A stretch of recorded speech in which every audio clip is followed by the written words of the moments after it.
Muchas gracias, Magalí. Bueno, a los y las representantes de ADUNLA y al centro, a la universidad, al Centro Ugarte. Y bueno, y a Paula por haber hecho esta fantástica introducción que me dejó muy, muy cómoda. La verdad es que me pusiste, tocaste muchos de los temas que yo planeaba traer también a la mesa, así que me has facilitado enormemente el trabajo, Paula, así que te agradezco especialmente y a Germán también, colega de panel. Pero bueno, no sé si estaba previsto el orden de palabra, pero me vino bárbaro que Paula hable antes que yo. Em, Así que me ahorras unos cuantos preámbulos para entrar al tema. Bueno, agradecer sobre todo porque esta es el tipo de conversación que nos obliga a pensar más allá de lo que habitualmente uno está pensando en el día a día del trabajo que hacemos en la Fundación Vía Libre y en la cursada. Es un tipo de evento que nos abre a pensar estratégicamente, sobre todo pensar estratégicamente cuáles son las dimensiones de la integración de América Latina en esta geopolítica en la cual en uno de los slides de Paula se veía recién con mucha claridad los jugadores de esta escena y cuando ella mostraba las empresas y claramente había por un lado, lo que llamamos el grupo de las GAFA, las Google, Amazon, Facebook, Apple, Microsoft y todo, que son el emblema de este momento del capitalismo cognitivo, capitalismo o sociedad de la información, como la denominó Castells en su momento, digo, las distintas nomenclaturas que hay que podemos disputar también y podemos discutir, frente a los gigantes que para nuestra región en buena medida son bastante desconocidos, como son las grandes empresas en China, que algunas de ellas, bueno, Huawei es la más conocida sin lugar a dudas, pero también aparece Tencent, aparecen otras que emergieron quizás a la vida, a la visibilización pública cuando durante la presidencia de Donald Trump apareció esta guerra virtual por el 5G y por el pleito por las empresas chinas y empezaron a emerger así estos jugadores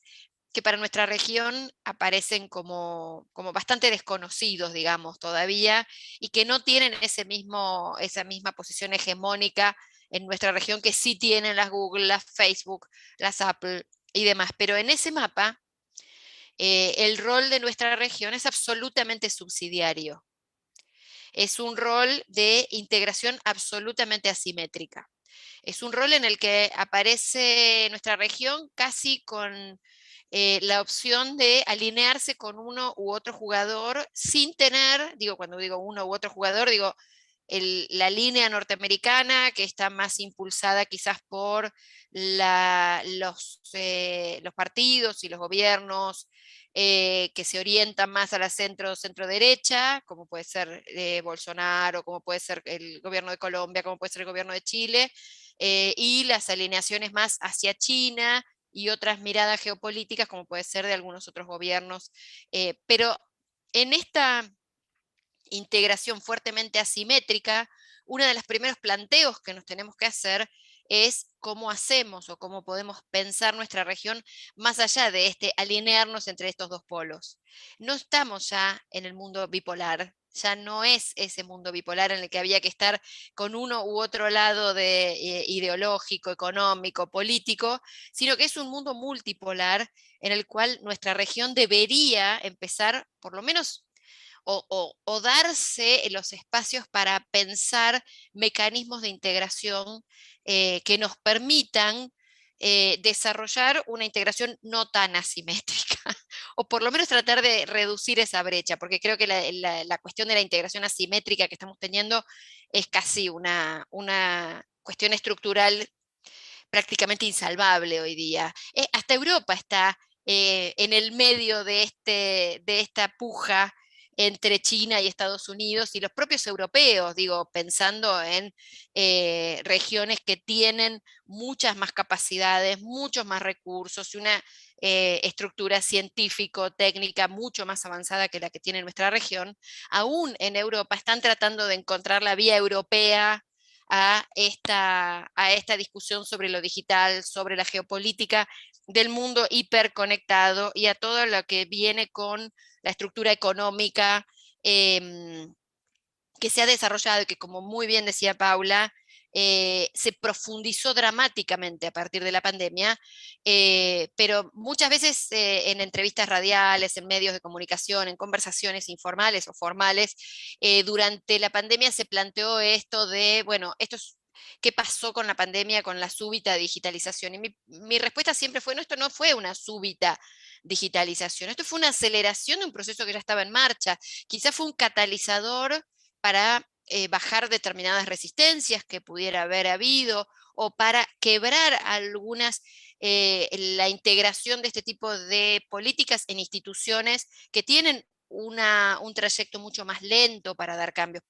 Digo, por ejemplo, sobre todo pensando esta conversación en el marco de la Universidad de Lanús y en el marco de nuestras áreas de trabajo, que son las universidades nacionales, ¿cuándo hubiéramos imaginado que la digitalización nos iba a llevar puestos del modo que nos llevó puestos en este año, que tuvimos que literalmente volcar todos nuestros recursos universitarios al modo virtual, de la manera que pudimos? En algunas universidades, en algunas facultades, se contrataron sistemas, en otros en otros se dejó a los docentes librados a su suerte, a ver con qué plataforma hacían las cosas. Digo, fue muy desigual y muy compleja este proceso violento, diría yo, de digitalización generado por la pandemia. Pero este proceso de digitalización no es un proceso, sí hubo una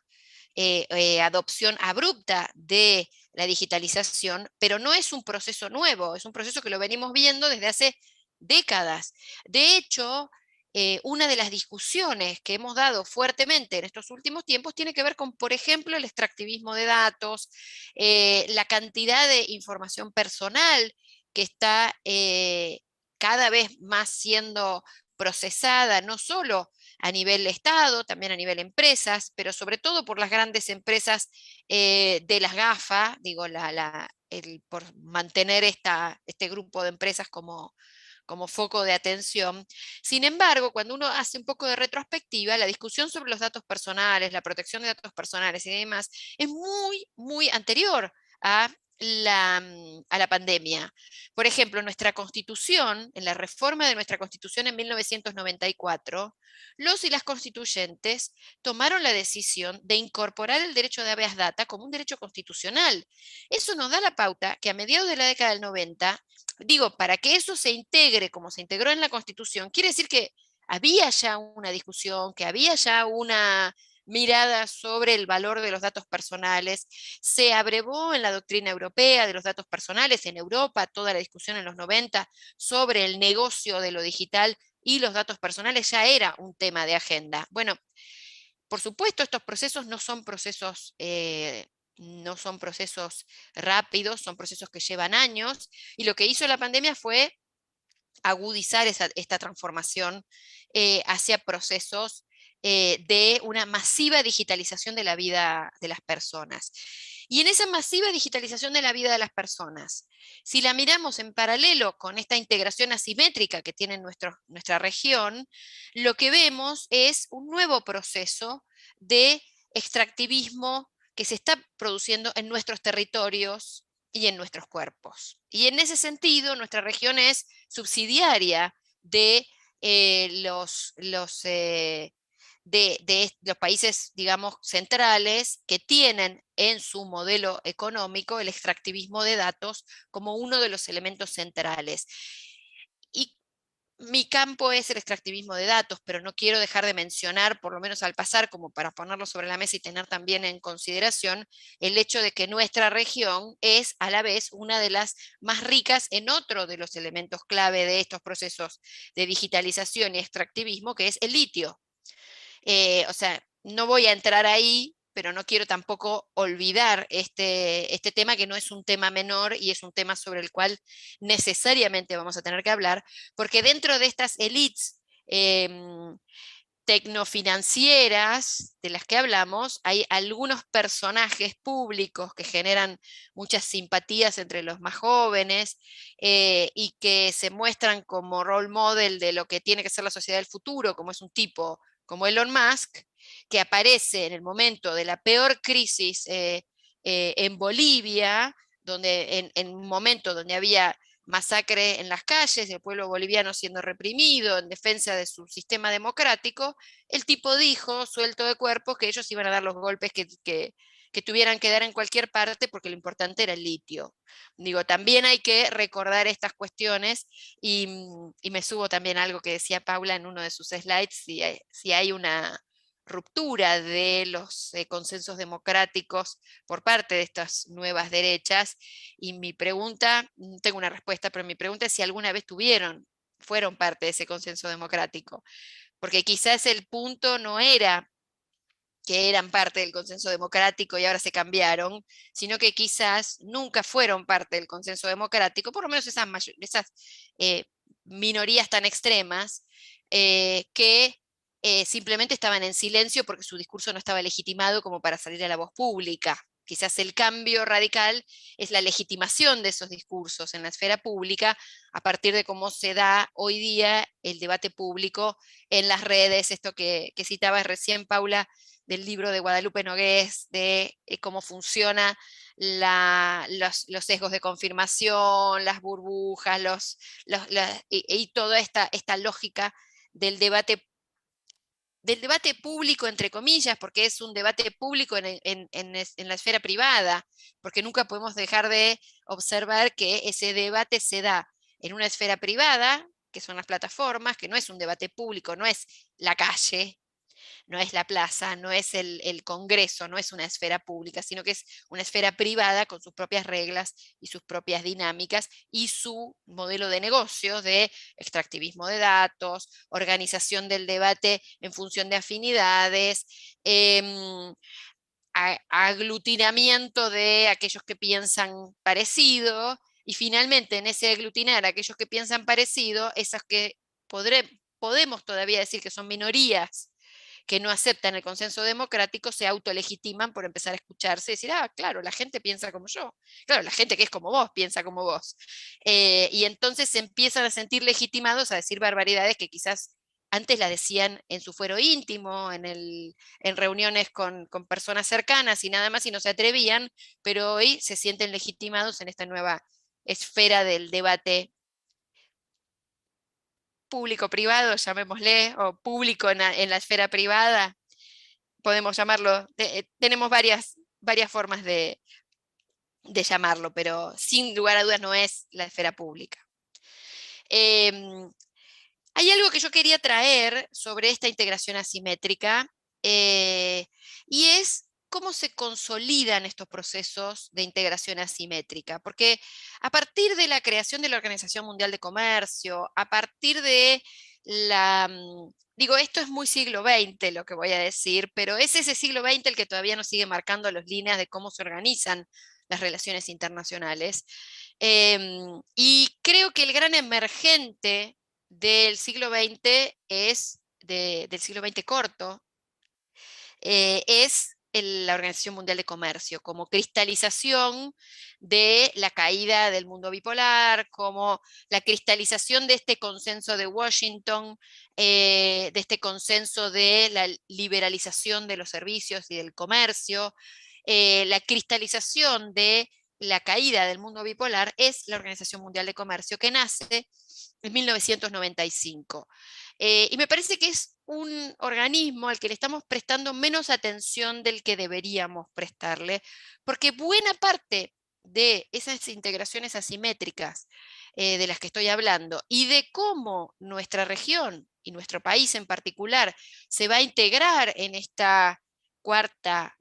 revolución industrial que también describía Paula, tiene que ver con muchas negociaciones que están teniendo lugar en este preciso instante en la Organización Mundial de Comercio. La Organización Mundial de Comercio, perdón, mi perro está ladrando, basta. Shh. Tengo acá al lado. La Organización Mundial de Comercio aparece, perdón, lo voy a hacer, shh, basta. La Organización Mundial de Comercio, perdón, es un cachorro que ladra cada vez que hay algún ruido en la casa, sepan disculparlo.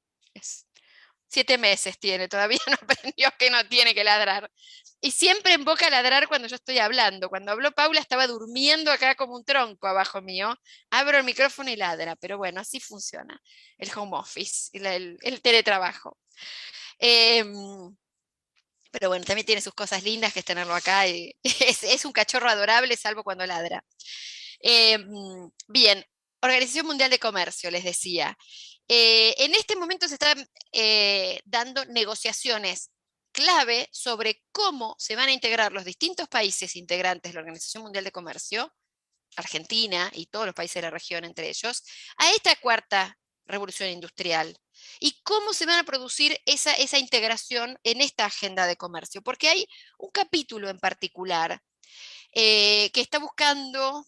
hay un grupo de amigos del comercio electrónico, lo llaman, que está impulsado por algunos países y que está impulsado fuertemente por estas empresas, Amazon,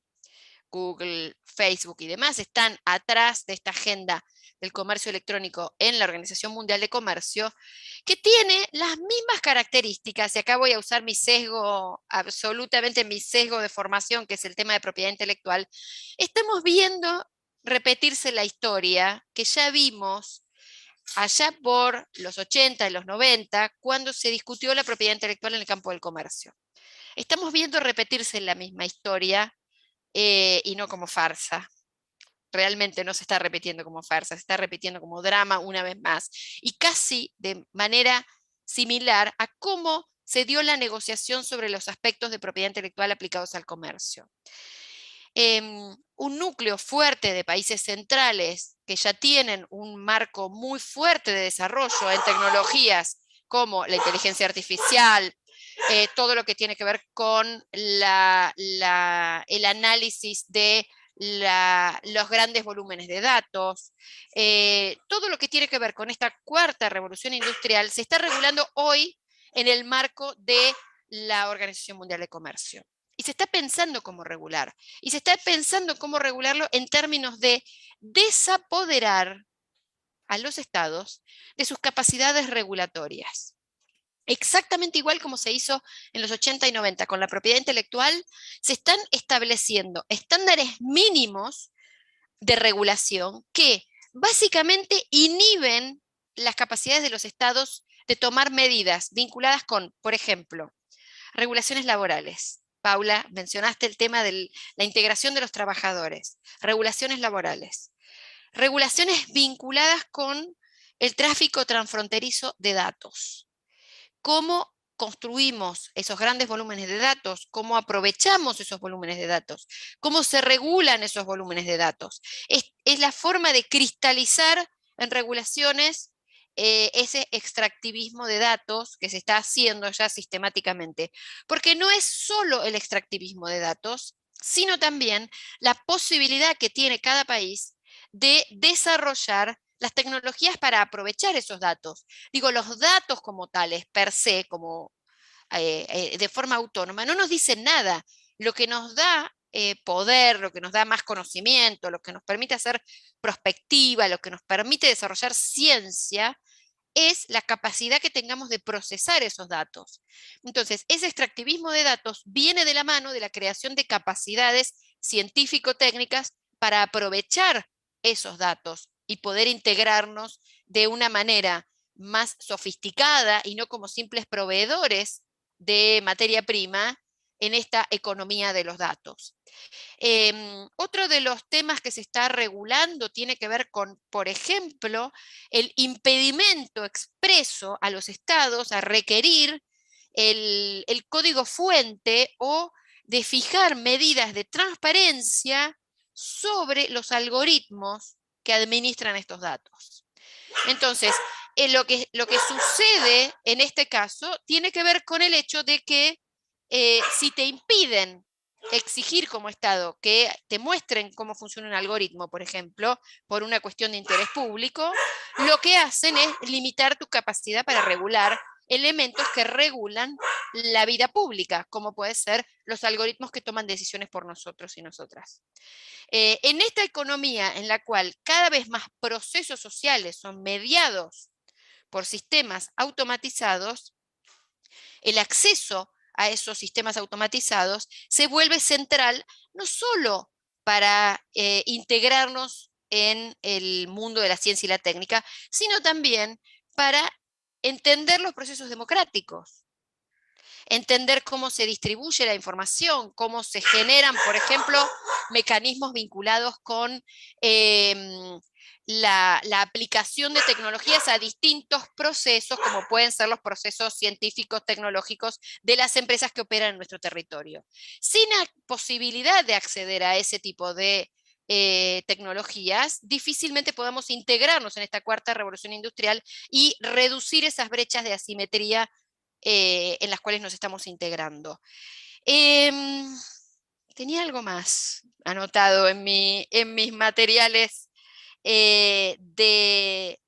Bueno, ¿qué es lo que hay de nuevo? Voy a tomar la pregunta que hizo Paula. ¿Qué es lo que hay de nuevo? Hay poco de nuevo en esto. Hay poco. Hay poco. Mantenemos las asimetrías,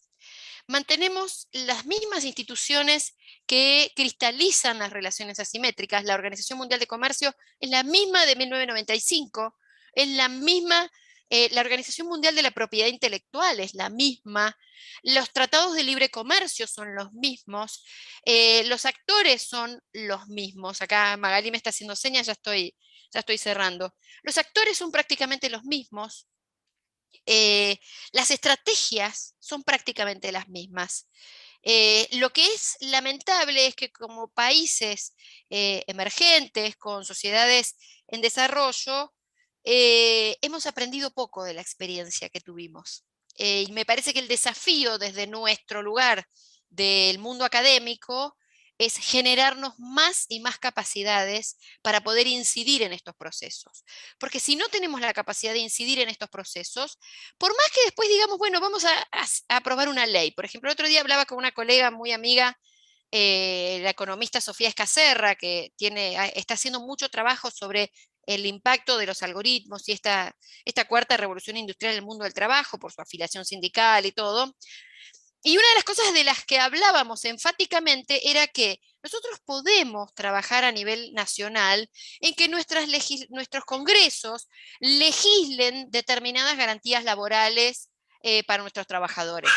y que entonces tengamos la posibilidad de tener mejores resguardos laborales para nuestros trabajadores. Pero si se aprueban este tipo de normas a nivel global, a nivel internacional, esas legislaciones no van a poder funcionar, no van a ser, no vamos a poder, porque van a ir contra los tratados internacionales que nos fijan ciertos estándares mínimos, como en el campo de la propiedad intelectual. Nosotros, por ejemplo, deberíamos tener mejores legislaciones de propiedad intelectual. Deberíamos tener un sistema mucho más accesible en materia de derecho de autor. La pandemia, por ejemplo, nos dejó en una situación dramática en relación al acceso a los materiales educativos para nuestras universidades, nuestras escuelas, en relación al debate sobre el sistema de patentes, los sistemas de acceso a medicamentos, que eso también está en discusión fuerte en este momento en la OMC. Sin embargo, fruto de haber firmado en la década del 90 todos los tratados de la Organización Mundial de Comercio, estamos absolutamente limitados en las condiciones que podemos darnos como país para regular la propiedad intelectual a nuestra conveniencia y no a la conveniencia de las economías más poderosas del mundo. Bueno, lo mismo está pasando ahora. Si no miramos lo que está sucediendo en la OMC, no incidimos directamente como bloque regional. El tema bloque regional ahora está bastante complicado porque el bloque que se armaba históricamente con India, Brasil, Sudáfrica, el grupo de países africanos, que era así como un bloque de países que hacían un contrapeso fuerte, bueno, el gobierno de Bolsonaro en Brasil ha quebrado esos contrapesos. De hecho, cuando uno mira quiénes son los países que están detrás del waiver de propiedad intelectual para atender la emergencia de COVID-19, ve y con tristeza, vergüenza y una pena increíble el rol de Brasil, que históricamente fue un jugador estratégico en la OMC en favor de los países en desarrollo, y armaba estas alianzas tan estratégicas. Digo, Itamaraty era un cuerpo profesional de negociadores en muchos de estos foros, al que muchas veces Argentina seguía, acompañaba, estábamos ahí, vamos juntos. La Agenda para el Desarrollo en la Organización Mundial de Propiedad Intelectual es una iniciativa de Brasil y Argentina de hace algunos años, pero bueno, si no ponemos el ojo en las instituciones internacionales, globales, como la Organización Mundial de Comercio, que fijan y están en este momento diseñando las reglas de cómo se va a articular esta cuarta revolución industrial, pocas van a ser nuestras capacidades desde el punto de vista de la soberanía nacional. Lo que hay aquí es una limitación a la soberanía de los estados de adoptar las medidas apropiadas para su propio desarrollo. Así que con este desafío cierro, marco una nota importante cuando se hizo la ministerial número 11 de la Organización Mundial de Comercio aquí en la Ciudad Autónoma de Buenos Aires. La Cancillería Argentina, junto con otros actores también vinculados a este ideario, eran los que empujaban esta agenda de comercio electrónico, y se empujó muchísimo en la reunión de aquí de Buenos Aires para que la agenda de comercio electrónico, que así se llama, prospere y avance, y afortunadamente muchos otros países bancaron ahí la parada y no avanzó. Pero bueno, hay que estar ahí con mucha atención a este tipo de agenda, porque después poco vamos a poder proteger a nuestros trabajadores, nuestros datos personales, nuestros derechos en Argentina, si nos atamos a reglas como las que se están diseñando en la OMC, que van a limitar dramáticamente las condiciones en las cuales Argentina y los países en desarrollo y los países de la región se van a integrar a esta cuarta revolución industrial.